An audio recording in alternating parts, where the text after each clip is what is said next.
For decades, there's been this one golden rule in the job market, right? An idea we all just sort of accepted. And that is a stable, secure company is the absolute holy grail. It's the safe harbor we're all supposed to be sailing towards. But what if that's not the whole picture? What if, for a really interesting group of people, that foundational belief is actually, well, just plain wrong? So let me ask you, what's the number one thing people are looking for in a job?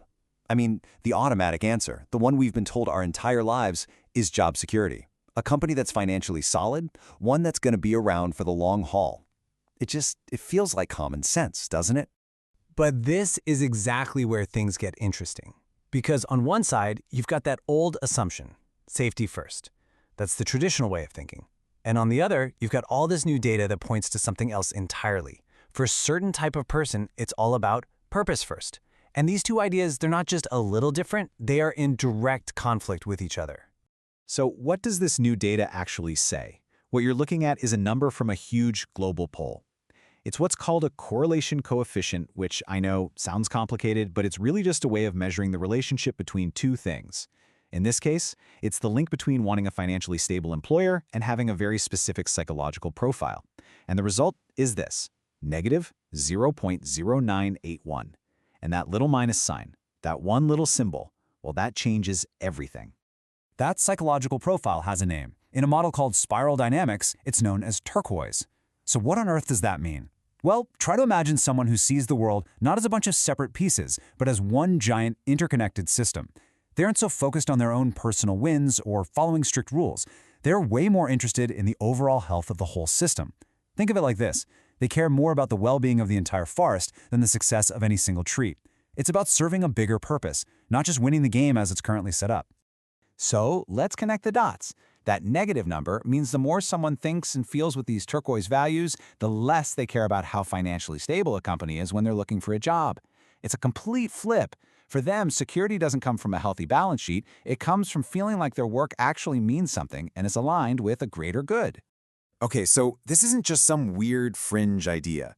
This is actually just one point on a whole spectrum of what drives us as human beings. And to really get why this is such a big deal, we need to see how it stacks up against other ways people are wired. And this is where it gets really eye-opening. Just look at the contrast here. For the blue value system, which is all about order, rules, and safety, there's a positive correlation with financial stability. They want security. It makes total sense. Then you have orange. That's the achiever, the go-getter, focused on results and success, also a positive correlation. They see a stable company as a great platform to build their career. And then you get to turquoise, and the number just completely flips. It goes from positive to a strong negative. It stands in total opposition to the others. So this isn't just a fun fact for your next trivia night. This kind of data, and we're talking thousands of correlations just like these, is being used to power these incredibly complex predictive models for leadership. It's about taking all that fuzzy stuff, like morale and company culture, and actually turning it into something you can measure and predict. And this example shows you exactly how powerful this is. Let's say a company announces unpaid leave. Ouch, right? Well, for a team that's wired with a purple or tribal mindset, the model predicts they'll see it as a positive. It's a shared sacrifice for the good of the group. But what about a team of orange achievers? Oh, it's a total disaster. They see it as inefficient, a roadblock to their success. They're probably updating their resumes that same day. So you have the exact same action, but two completely opposite reactions, and it's all predictable if you know the team's underlying wiring. But we have to pump the brakes here for a second and do a serious reality check. It's really easy to look at that turquoise data and think, wow, that's so evolved, what a higher way of thinking. But is it really about a higher level of consciousness? Or is there something else going on entirely? And that brings us to the absolute heart of this whole debate. Is being able to put purpose over a paycheck a sign of an evolved mindset, or is it an economic luxury that, frankly, most people just can't afford? And the counterargument here is incredibly strong. Critics call this a luxury belief. Something only people with a financial safety net can really afford to have. It can also make people really vulnerable to being exploited by so-called mission-driven companies that use the promise of purpose to justify low pay and burnout. Some even call it spiritual bypassing, using these big, transcendent ideas to ignore the simple material reality that you still have to pay the rent. This quote just nails the critique perfectly. When we frame this as evolved consciousness, we might be hiding the fact that it's really just privilege. The ability to not worry about money isn't always a sign of enlightenment. Sometimes it's just a sign of a healthy bank account. So, where does all this leave us?